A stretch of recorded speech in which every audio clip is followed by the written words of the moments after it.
আজকের কথাগুলো শেষ পর্যন্ত শুনে যাওয়ার অনুরোধ রইল। আইনস্টাইনের যিনি ড্রাইভার ছিলেন তিনি একবার আইনস্টাইনকে বললেন, স্যার, আপনি প্রতিটি সভায় যে ভাষণ দেন সেগুলো শুনে শুনে আমার মুখস্থ হয়ে গেছে। আইনস্টাইন তখন অবাক হয়ে বললেন, বেশ, এর পরের মিটিংয়ে যেখানে যাব তারা আমাকে চেনেন না। তুমি ওখানে আমার হয়ে ভাষণ দিয়ে দিও, আর আমি ড্রাইভার হয়ে বসে থাকব। যেমনই বলা তেমনই কাজ। পরের দিন সভায় ড্রাইভার উঠে গেলেন স্টেজে। হুবহুব আইনস্টাইনের মতো ভাষণ গড় গড় করে বলে গেলেন। উপস্থিত বৃদ্ধজনেরা তুমুল করতালি দিলেন। এরপর তারা ড্রাইভারকে আইনস্টাইন ভেবেই গাড়িতে পৌঁছে দিতে এলেন। সেই সময় একজন অধ্যাপক ড্রাইভারকে জিজ্ঞেস করলেন, স্যার, ওই আপেক্ষিত তথ্যের যে সংজ্ঞাটা বললেন সেটা আরেকবার সংক্ষেপে বুঝিয়ে দেবেন কি? এবার আসল আইনস্টাইন দেখলেন এ তো মহাবিপদ, এবার ড্রাইভার ধরা পড়ে যাবে। কিন্তু তিনি ড্রাইভারের উত্তর শুনে তাজ্জব হয়ে গেলেন। তার ড্রাইভার উত্তর দিল, এই সহজ জিনিসটা আপনার মাথায় ঢুকেনি? আমার ড্রাইভারকে জিজ্ঞেস করুন, সে বুঝিয়ে দেবে। বন্ধুরা, আজকের এই গল্পের অর্থ, জ্ঞানী ব্যক্তিদের সাথে চলাফেরা করলে আপনিও জ্ঞানী হয়ে উঠবেন। আপনি যেমন মানুষের সাথে মিশবেন তেমনই আপনার চরিত্র গড়ে উঠবে।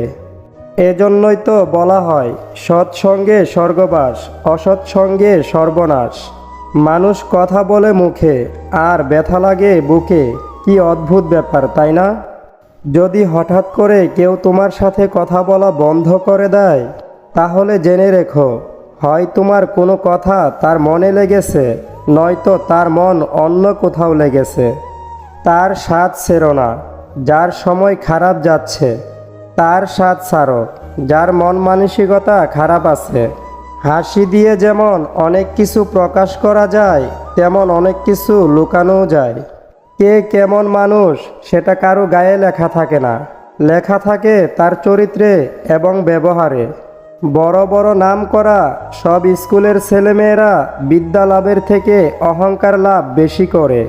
মানুষ যখন অবহেলা করতে শুরু করে তখন এক ধরনের সস্তা বাহানা খোঁজে, যার নাম ব্যস্ততা। এই পৃথিবীর বুকে একমাত্র স্বার্থপর প্রাণী মানুষই, যে নিজের ভালো থাকার জন্য অন্যকে কষ্ট দিতে জানে। সব কিছু হারিয়ে যাওয়ার পরেই আমরা তার মূল্য বুঝি, হোক সেটা মানুষ কিংবা সময়।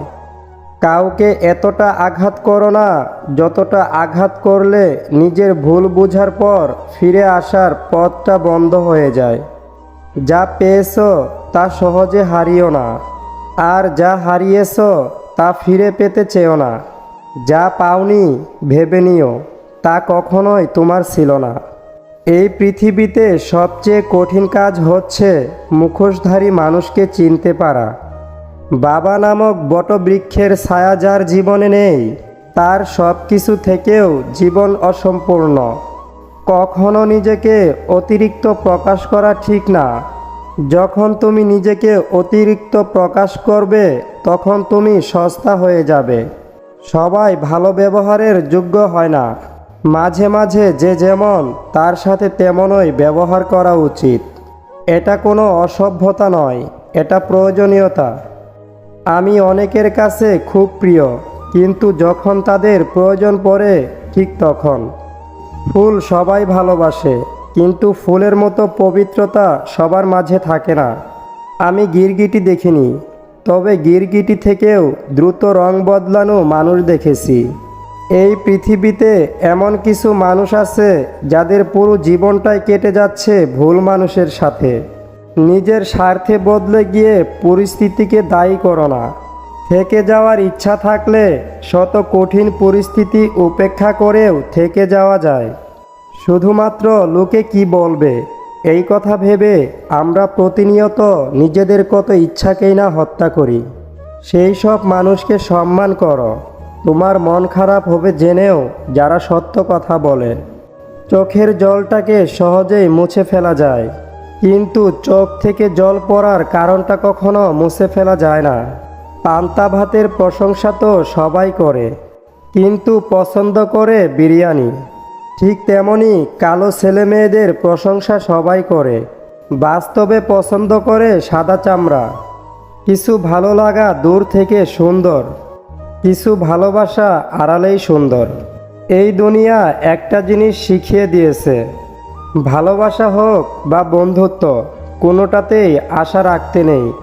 তোমার দুর্বলতা জানার সত্ত্বেও যে তোমায় আঘাত করে না, নিঃসন্দেহে সে তোমার প্রিয় মানুষ। তুমি যখন বিপদে পড়বে তখন দেখবে রক্তের সম্পর্কের মানুষগুলোই সবার আগে দূরে চলে যাবে। 4টি জিনিস কখনো ফেরানো যায় না। 1. ধনুক থেকে বেরিয়ে যাওয়া তীর। 2. বেরিয়ে যাওয়া মুখের কথা। 3. পেরিয়ে যাওয়া সময়। এবং নম্বর 4, ভেঙে যাওয়া বিশ্বাস।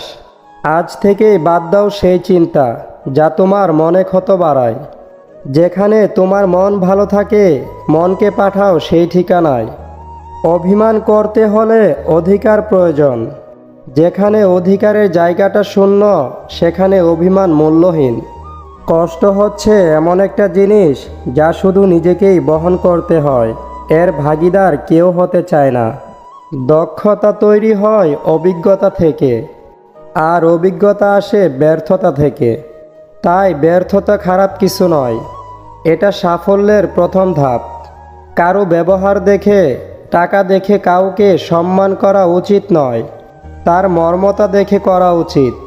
কারণ ব্যবহার তো ভালো হয় শয়তান চিটিংবাজদেরও।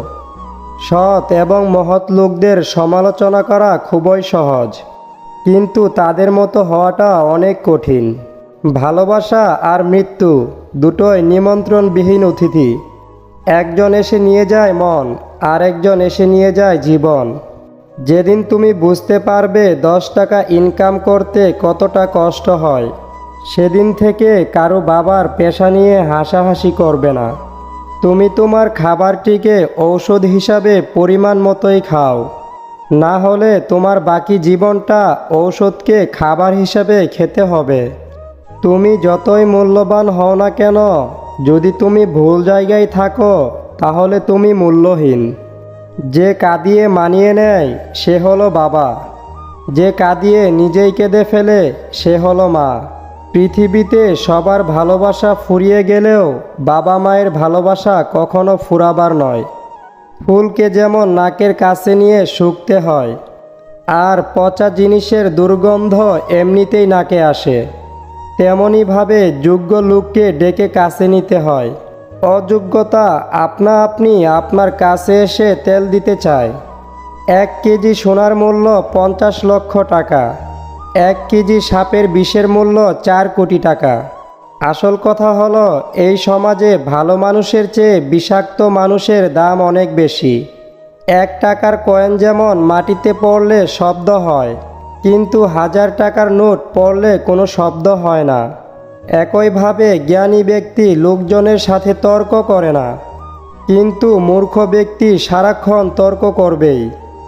জীবন সবসময় 1000 টাকার নোটের মতোই হওয়া উচিত। অযথা তর্ক বিতর্কে না জড়ানোই বুদ্ধিমানের কাজ। চরিত্র খারাপ মেয়েদের 5টি লক্ষণ। 1. তারা বেশি নির্লজ্জ হয়। 2. তারা নেশাতে আসক্ত। 3. তারা বাবা মায়ের অবাধ্য হয়। 4. চুল নিয়ে বেশি নাড়াচাড়া করে। এবং নাম্বার 5, তারা ছেলেদের সাথে বারবার দেখা করার সুযোগ খোঁজে। কোনো অন্ধ লোক যদি হঠাৎ চোখে দেখতে পায়, তাহলে সে সর্বপ্রথম তার হাতের লাঠিটাকেই ফেলে দেয়, অথচ এই লাঠিটি তার দুঃসময়ের সঙ্গী ছিল। তাহলে এবার বুঝে নাও, ধৈর্য মানুষকে জিতিয়ে দেয়, আর অধৈর্য মানুষকে হেরে যাওয়ার দিকে এক ধাপ এগিয়ে নিয়ে যায়।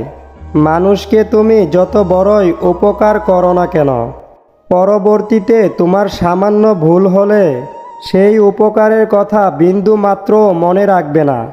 কারুর সমালোচনা করার আগে নিজেকে জিজ্ঞেস করো, তুমি তার যোগ্য কিনা। 1 হাঁড়ি দুধ নষ্ট করতে গেলে যেমন 1 ফোঁটা লেবুর রসই যথেষ্ট, ঠিক তেমনি কারোর মধ্যে বিশ্বস্ততা নষ্ট করতে হলে হালকা সন্দেহ ঢুকিয়ে দেওয়াই যথেষ্ট। আজকের ভিডিওটি এই পর্যন্তই। ভিডিওর একটি কথাও যদি আপনার ভালো লাগে তাহলে প্লিজ ভিডিওতে একটি লাইক কমেন্ট করতে ভুলবেন না।